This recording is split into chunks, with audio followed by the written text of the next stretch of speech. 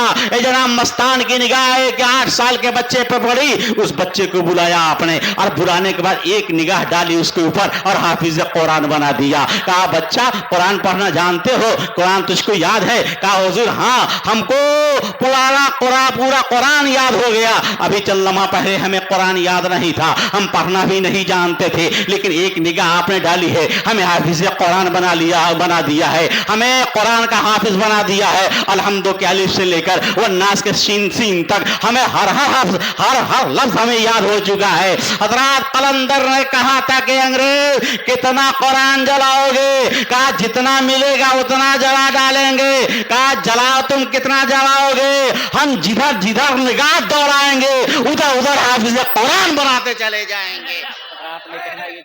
یہ وہ لوگ ہیں جن لوگوں نے قرآن پاک کی حفاظت کی ہے. یہ جناب والا حال یہ قرآن پاک کو آگے بڑھایا ہے. یہ رسول پاک صلی اللہ علیہ وسلم کا نظام ہے, یہ میرے آقا صلی اللہ علیہ وسلم کا نظام ہے کہ نبی کے دیوانے, پیغمبر کے مستانے, پیغمبر اعظم صلی اللہ علیہ وسلم کے دیوانے یہ دنیا کے خطے میں جاتے رہے, نبی کا دین لے کر جاتے رہے, قرآن آگے بڑھاتے رہے. وہ تجارت کا سامان بھی لے کے گئے تھے اور ہاتھوں میں قرآن لے کر گئے تھے. یہ جناب والا دنیا میں جو اسلام پھیلا ہے انہی نبی کے دین کے دائیوں نے یہ جناب والا تجارت کا سامان لے کر کے جاتے رہے, اسلام پھیلاتے رہے. یہ انڈونیشیا آپ کے سامنے ایک ملک ہے. یہ جناب والا کتنا زمانہ گزرا ہے انڈونیشیا کو آباد ہوئے ہوئے. آپ کو بتاؤں کہ 1491 میں اسپین تباہ ہو رہا ہے, اسپین برباد ہو رہا ہے اور انڈونیشیا ابھرتا ہوا نظر آ رہا ہے.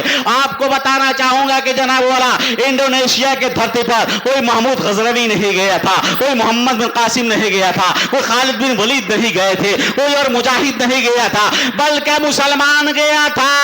کوئی عالم نہیں گیا تھا بلکہ عام مسلمان گیا تھا. ایک ہاتھ میں تجارت کا سامان لے کر گیا تھا اور ایک ہاتھ میں قرآن لے کر گیا تھا.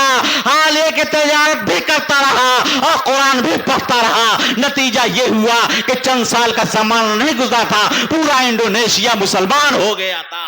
حضرات یہ سبحان اللہ, پیغمبر کے مستانے انہی اداروں سے نکلے تھے, نبی کا دین لے کے چلے تھے, پیغمبر کی شریعت لے کے چلے تھے, نبی کے نظام لے کے چلے تھے اور چلتے چلتے جہاں پہنچے تھے یہ نبی کا دین لے کر گئے تھے, نبی کی شریعت لے کر گئے تھے. کیا سمجھتے ہو خواجہ آج میری ہندوستان کی دھرتی پر آئے تھے اے جناب والا کیا ساز و سامان لے کر آئے تھے؟ کیا لڑائی کا سامان لے کر آئے تھے؟ نہیں, ہاتھوں میں قرآن لے کر آئے تھے, پیشانی میں سجدے کا وقار لے کر آئے تھے, آنکھوں میں مصطفیٰ کا جمال لے کر آئے تھے, لبوں پر نبی کا نغمہ لے کر آئے تھے, دلوں میں خدا کی یاد لے کر آئے تھے, پیروں کو صراط مستقیم پر ڈال کر آئے تھے, ہاتھوں سے غریبوں کو نوازنے کا انداز لے کر آئے تھے, صورت کو نبی کے صورت سے ملا کر آئے تھے, کردار کو پیغمبر کے کردار کے سانچے میں ڈھال کر آئے تھے, اخلاق کو نبی کے اخلاق کا نمونہ بنا کر آئے تھے اور دماغ میں نبی کا اسلام پھیلانے کا مکمل پلان لے کر ہمارے خواجہ ہندوستان آئے تھے. حضرات میں کہنا چاہوں گا ہاتھوں میں قرآن لے کر آئے تھے.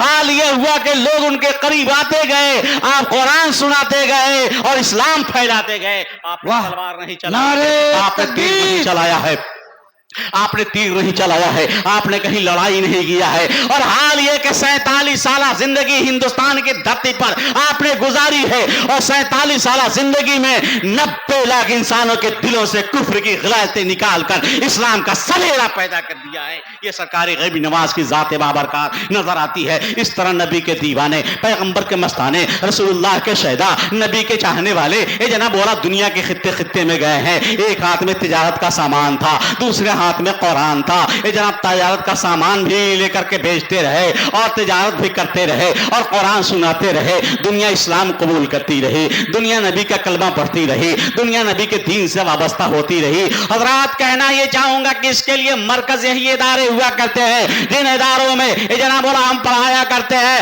اور ذرا کہنا چاہوں گا کہ آپ تو کہہ دیا کرتے ہیں 2 ٹکے کا مولوی ہے 2 ٹکے کا حافظ ہے, اس کی حیثیت کیا ہے؟ یہ 5000 7000 میں امامت کیا کرتا ہے. میں بتانا چاہوں گا پروردگار عالم نے جو رتبہ انہیں عطا فرمایا ہے دنیا کے کسی انسان کو رتبہ نہیں ملا ہے. اور چاہے جتنے بڑے عہدے پر انسان چلا گیا ہو, کان کھول کے سن لو, یہ حافظ قرآن ہوگا, کل عدالت خداوندی میں ہوگا, اللہ کی بارگاہ میں ہوگا, پروردگار عالم فرمائے گا, اللہ ارشاد فرمائے گا اے حافظ قرآن اپنی فیملی سے 10 ایسے ممبر کا نام لے کر آؤ جس پر جہنم واجب ہو چکی ہے, ہم ان کو بخش کر دیں گے, تو انہیں لے کر کے جنت میں چلا جائے گا. حضرات کہنا چاہوں گا چاہے جتنے بڑے عہدے پر چلے گئے ہو لیکن یہ رتبہ ملنے والا نہیں ہے, یہ مقام ملنے والا نہیں ہے. یہ مقام حافظ قرآن کا ہے, یہ مقام قاضی قرآن کا ہے, یہ مقام عالم دین کا ہوا کرتا ہے جو پیارے مصطفیٰ صلی اللہ علیہ وسلم نے متعین فرمایا ہے. اس لیے ضروری ہے کہ ان اداروں کو ہم آگے بڑھائیں. یہ ادارے بڑھیں گے پھولیں گے, اسلام آگے بڑھے گا, اسلام کا قانون آگے بڑھے گا, نبی کی شریعت آگے بڑھے گی, نبی کے نظام آگے بڑھے گا, پیغمبر دستور آگے بڑھے گا. اس لیے قوم سے میں کہنا چاہوں گا یہ ادارہ اظہر العلوم حنفی اظہر العلوم آپ کے دیار میں ہے, جتنا ہو سکے آپ اس کی مدد کریں. یہ پھلتا رہے گا پھولتا رہے گا, قوم کے نگہبان بھی دیتا رہے گا, مسلک کا ترجمان بھی دیتا رہے گا, دین کا مبلغ بھی دیتا رہے گا, اسلام کا داعی بھی دیتا رہے گا. آپ بھی پھولتے پھلتے رہیں گے اور مدرسہ بھی پھلتا پھولتا رہے گا. پروردگار عالم کی بارگاہ میں دعا ہے کہ مولا اس مدرسے کو دن دنی رات چوگنی ترقی عطا فرما. وما علینا الا البلاغ. السلام علیکم ورحمۃ اللہ وبرکاتہ. بہت خوب.